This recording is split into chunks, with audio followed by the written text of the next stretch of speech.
It's not love. It's just attraction.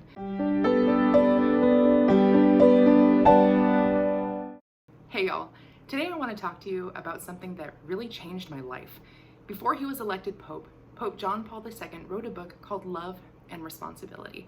Now, the teachings and beauty found in this book are way too immense to be withheld in one blog or even several blogs. And so I want to share something with you that really affected me in a very profound way, and it affects a lot of what I do in my apostolate. When we talk about love and responsibility, they need to be together. Ultimately, that's what it is.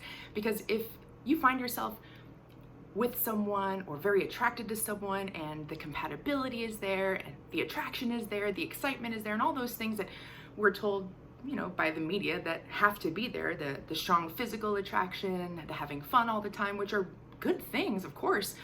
But if that's all that's there, and there's really a lack of responsibility for the other, then it's not love. It's just attraction. And attraction can be very powerful. Don't get me wrong. It can be confusing. It can even make us think that it's love. It's all consuming at some points, but it's not love. See, I like to use the analogy of parents. And so a parent says that they love their kid more than anything. They would do anything for their child. I love my kids so much. I give them whatever they want. When they ask for gummy bears for breakfast, I give them gummy bears for breakfast because I love them and I want them to have whatever they want. Well, we know that responsible parenthood would mean not giving your kid gummy bears for breakfast, at least not every day, and giving them eggs and things that are rich in nutrients that are going to help them grow and develop. And so that's why love, as a parent, is always coupled with responsibility. But this is the same in relationships and the same in marriage. If you have this very strong attraction to someone, but you don't have the responsibility that it takes to care for them, to help them get to heaven, and to do what's best for them, then you're missing the mark. See, love is willing the good of another.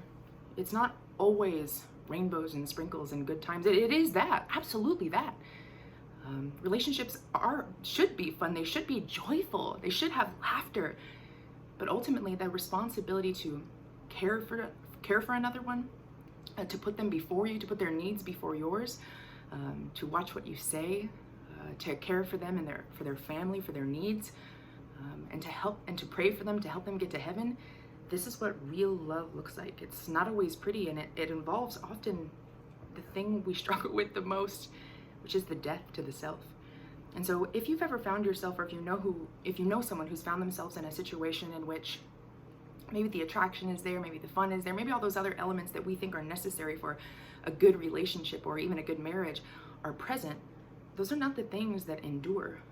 Say, for instance, if we have a relationship with someone that's very fun and there's a strong physical or sexual attraction and it's just a blast to be around the person all the time, when stuff gets really difficult, like the loss of a parent or a car accident that leaves someone disabled in some way, these life-altering situations require a tremendous amount of responsibility, a tremendous amount of care, a tremendous amount of self-sacrificial love.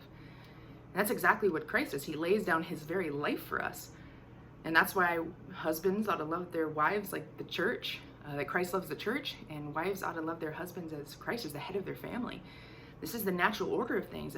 And when we put fun or attraction in place of that, things crumble pretty quickly. I would bet it's safe to say that's why the divorce rate is so high.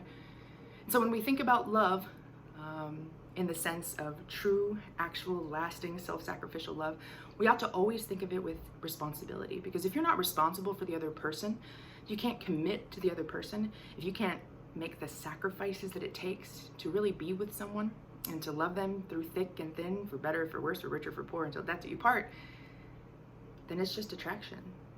And we as humans are meant for more than just attraction. You experience attraction all the time to people that you see out and about, but that doesn't mean that it's responsibility. And at the very core of love is the desire to be responsible with the person that God has entrusted you with. Thanks for listening, and be sure to check out my podcast, Sarah Gomez Speaks, available anywhere you listen to podcasts. God bless you.